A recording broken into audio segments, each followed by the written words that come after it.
Hello friends, welcome to my channel. ನಾನು Latha. Friends, ಇವತ್ತು ಸರಳವಾಗಿ ಅಥವಾ ಸುಲಭವಾಗಿ ಅತಿ ಸುಂದರವಾಗಿ ವರಮಹಾಲಕ್ಷ್ಮಿ ದೇವಿಗೆ ಯಾವ ರೀತಿ ಸೀರೆ ಉಡಿಸೋದು ಅಂತ ಸ್ಟೆಪ್ ಬೈ ಸ್ಟೆಪ್ ತೋರಿಸಿದ್ದೀನಿ. ಬನ್ನಿ, ಹಾಗಿದ್ರೆ ಈ ವಿಡಿಯೋ ಶುರು ಮಾಡೋಣ. ಅದಕ್ಕೂ ಮುಂಚೆ ನೀವು ನಮ್ಮ ಚಾನೆಲ್ನ ಸಬ್ಸ್ಕ್ರೈಬ್ ಆಗಿಲ್ಲ ಅಂದರೆ ಈಗಲೇ ಸಬ್ಸ್ಕ್ರೈಬ್ ಮಾಡಿ, ಪಕ್ಕದಲ್ಲಿರೋ ಬೆಲ್ಲೈಕನ್ ಕ್ಲಿಕ್ ಮಾಡಿ, ನಂತರ ಶೇರ್ ಮಾಡಿ. ಮೊದಲಿಗೆ ಸೀರೆಯ ಸೆರಗನ್ನು ಈ ರೀತಿಯಾಗಿ ಪ್ಲೀಟ್ಸ್ ಮಾಡಿಟ್ಟುಕೊಳ್ಳಿ.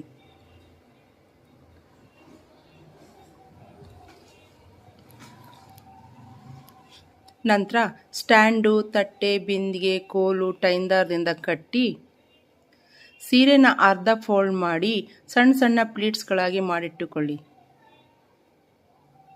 ನಂತರ ಬಿಂದಿಗೆ ಕಂಠಕ್ಕೆ ಟೈಂದಾರದಿಂದ ಕಟ್ಟಿ ಕೈಕಾಲುಗಳನ್ನು ಹಿಂದೆ ಕಟ್ಟಿ ಸೀರೆಯಿಂದ ಮುಚ್ಚಿ ಪಿನ್ನಿಂದ ಸೆಕ್ಯೂರ್ ಮಾಡಿ ಪ್ಲೀಟ್ಸ್ಗಳನ್ನೆಲ್ಲ ಸರಿಪಡಿಸಿ ಜ್ಯುವೆಲ್ರಿಗಳನ್ನು ಹಾಕಬೇಕು.